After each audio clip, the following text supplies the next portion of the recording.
He knows his worth. He knows he can still wrestle when he wants to. And I take a perfect example of this. It's like, look at what Cody Rhodes did. He said, I don't need to do this Stardust shit no more. Like, I'm going to go in the indie scene, make a bunch of money, and then he started his own company. Like, he proved that you can make a lot of money outside WWE, and I think other people got wind of that, which is why they're asking to get out of their contracts, and why WWE is scrambling to put extensions on people's contracts, freeze people's contracts because they were hurt or whatever, and just keep and hoard as much talent as they can. People are hip to it because of what Cody did. So I think you see a guy like Leo Rush who knows his worth.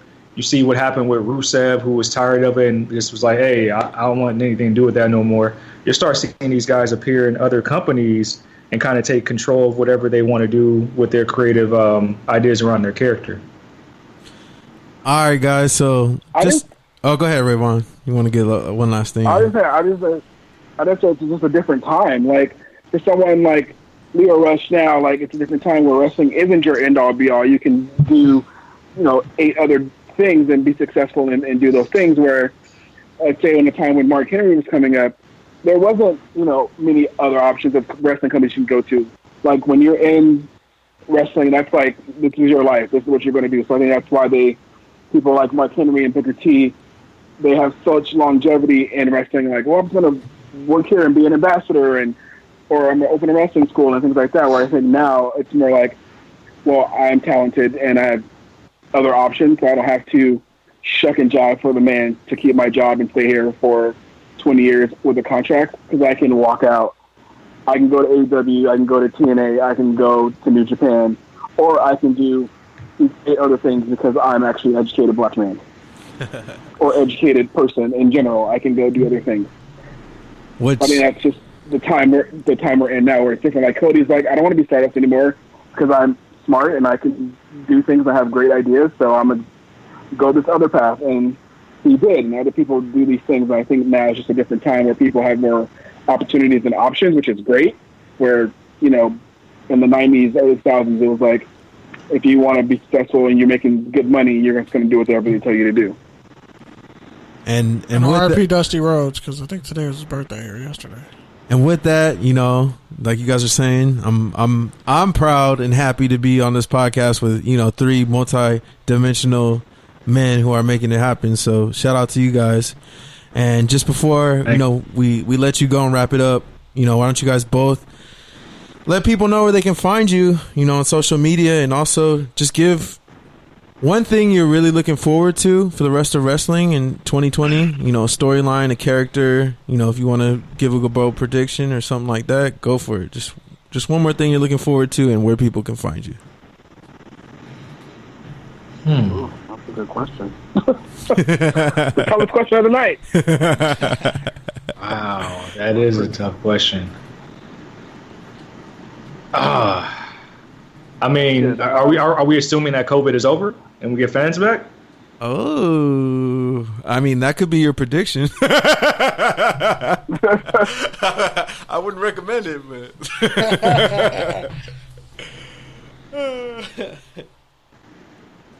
my prediction is I want for Sasha Banks to get a successful title run that she deserves on the main roster. And not lose it 5 minutes champion later? 5 times, but not one of those reigns were memorable, successful, or the quality of the reign that she is capable of or she deserves. So I predict that, and I want that for Sasha Banks, also because I think she's awesome. Man, if we making bold predictions, I want Kofi to get his title back, but that's not gonna happen. Probably not gonna happen anytime soon, man.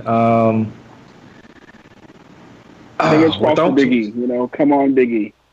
Yeah, with so many swerves this year with COVID, man, I was completely convinced that Cena was going to break the record this year.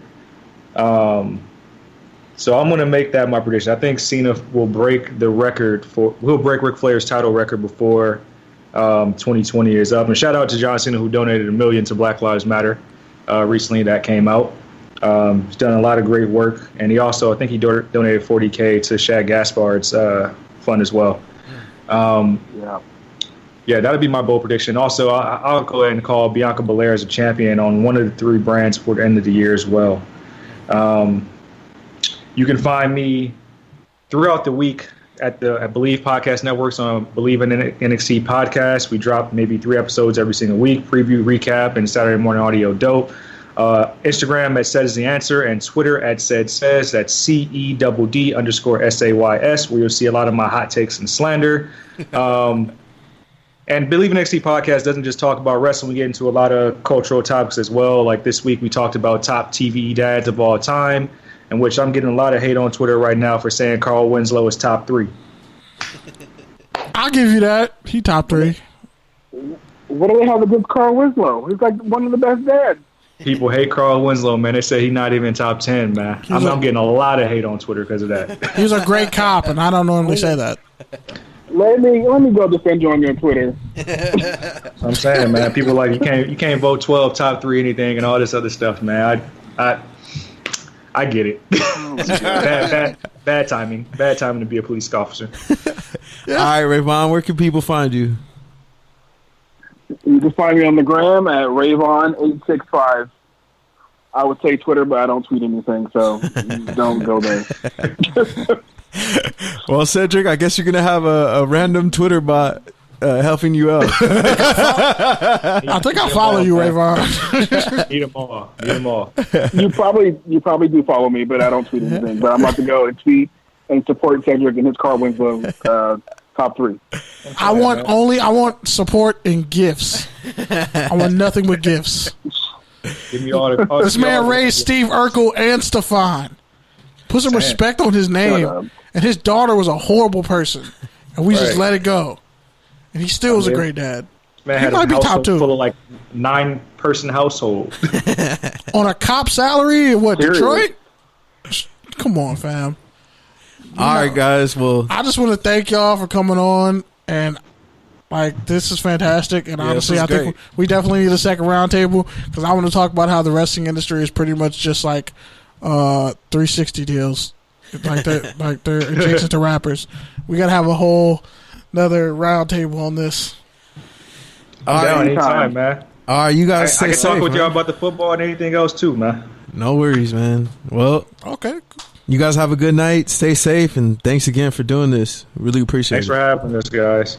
Salute. Yeah, thanks for having me. Peace. Later.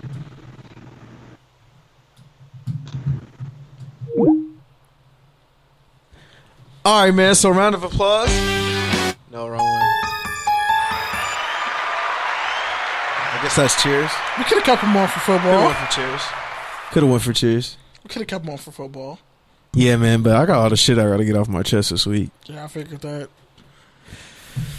But what? Yeah, Carl Winslow really is. Damn, man. I'll be watching Family Matters every day now. He really is a great fucking father. Like, put some respect on Carl Winslow's name. And he didn't stomp out his white neighbor who was being a total asshole. Man, yeah, Carl, don't get me started on the hierarchy of black shows either. But yeah, man, shout out to Cedric and Rayvon one more time. Like I said, I've been trying to get them on for a while, so I really appreciate it. Them sharing their wrestling knowledge and expertise. I enjoyed it, even as someone who's more of a casual fan. I really just enjoy that sort of high-level conversation and all those sort of different underlining things you talked about. Yeah, man, because it's like storytelling with anything. It's always great when you're brainstorming or guessing. Like, I would be coming to y'all apartment and watching Rayvon watch NXT, and I know I'm like, just if you're thinking of like a wrestling event as like a booker, like how would you book an event? How would you get a star over?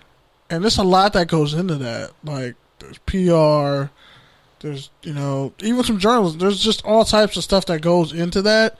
And I have a real great respect for that. And, it's dope when it's something that you care about, like wrestling, even though I don't consider it to be like a sport like the NFL. But you really went heel. You went 100% heel when you said that. I was like, oh my God, read the room, sir. There can only be one. Read the room. Hey, we can't all get along here. We can't all get along here. Somebody has to super kick Marty. Somebody has to super kick Marty Jannetty in the face. I'm sorry. Somebody has to get thrown through a window. Somebody has to be the bad guy, and I will do it. Glad. Somebody has to be Hulk Hogan in the NWO turn. I'm sorry. But with that, man, I know I said it last week, but I also just want to circle back on that as well. You know, it was a great episode in terms of just, you know, giving people a platform, getting back to listeners. You know, I made some calls and had people that I seen out in the streets actively making moves come on the show. So shout out to my folks from Eastville who made that happen, and shout out to other people who I knew who were listening, who were also out there, and you know, they told me that for them it was both, you know, challenging in terms of like they were crying, but also like powerful in terms of it made them feel more inspired. So shout out to everybody who listened last week. I listened with my girl and she enjoyed it as well. So it was a great show. Shout out to you, Kenny, and shout out to everyone else that came on. You know, obviously, you know, as you talked about offline, you know, you were under distress. So it's never easy coming in here alone and being on the mic. And it's definitely not easy, you know, in a situation like that, especially filled in multiple calls and stuff like that. So that was shout out to you. Thank you. That wasn't even the issue. It was just like the whole world is finally acknowledging. I'm not saying it was an issue. I'm just saying you were up against a lot. The emotional weight came through. The emotional weight of it is what was really getting at me. And that's what I mean. I just got off work and I was tired, but like this past week there was like protests in my neighborhood. Like it was like 500 people. Like it was super peaceful. Families in the neighborhood, kids, people of all ages, everybody honking, all yelling Black Lives Matter. And I'm walking across the street from 7-Eleven and I see this, and it actually like warmed my heart, because for the first time in my life as a black man, I felt like people gave a fuck about whether I lived or died or not. And that's weird to say because I have people in my life who care about me, and I know that like from birth. But when you see people who you've probably seen in the neighborhood all the time, but you actually see them, and yet it's a pandemic, and like the world is like, yo, this anti-black racism shit, this police brutality shit, white supremacy, it really needs to stop. When I saw that, and then when I saw like the people on my block, and I was just going to get ice cream from my mom and my sister, I'm coming back and I see all these people, just, I turned my head and literally it was like 400 people down the street. I see them all with signs, and I was just like, damn. Like, that shit warmed my heart, and it actually gave me, like, hope for the future, for, like, humanity at least. I mean, 2020 is still, like, raping us in a prison shower, but, you know, we're hanging in. But, seriously, 2020 fucking sucks. Speaking of 2020 fucking suck, there's something that I've been wanting to talk about all week. Sorry for the language. And so, with that, I mean... Do I really need to say anything more other than, you know? Do you want to get the shotgun blast out? Because it's there. It's right there. Let's talk about it. So in case you were living under a rock, a lot of shit went down. Last week, Drew Brees, you know, made news in terms of basically speaking when no one asked him to speak, giving his trash-ass, outdated take on the national anthem. Read the room, sir. When nobody was asking. We don't even know when games are coming back, and you're over here talking about in-game protests. Fine. Sure enough, sparked all types of fucking controversy from the media, from fans, from other players, his teammates, etc., etc. And one of the biggest things that happened out of that was, I believe it was a social media person who ended up going rogue, but working for the NFL, but he essentially went to Pat Mahomes and was like, yo, we have to do better. And so with that, Pat Mahomes essentially made a video adding the league. Pat Mahomes, the reigning Super Bowl MVP, the, you know, second black quarterback to win the MVP award outright. Shout out to Steve McNair. He won it as a co-MVP. Cam Newton. I'll get to that. So after Pat Mahomes' video, the NFL just couldn't be silent anymore. They couldn't just, you know, hang. They couldn't just stand behind their hush money, the $100 million they gave. No, sure enough, Roger Goodell got on fucking Twitter video, looked me in my eye, to my face, and told me Black Lives Matter. Now, on one hand,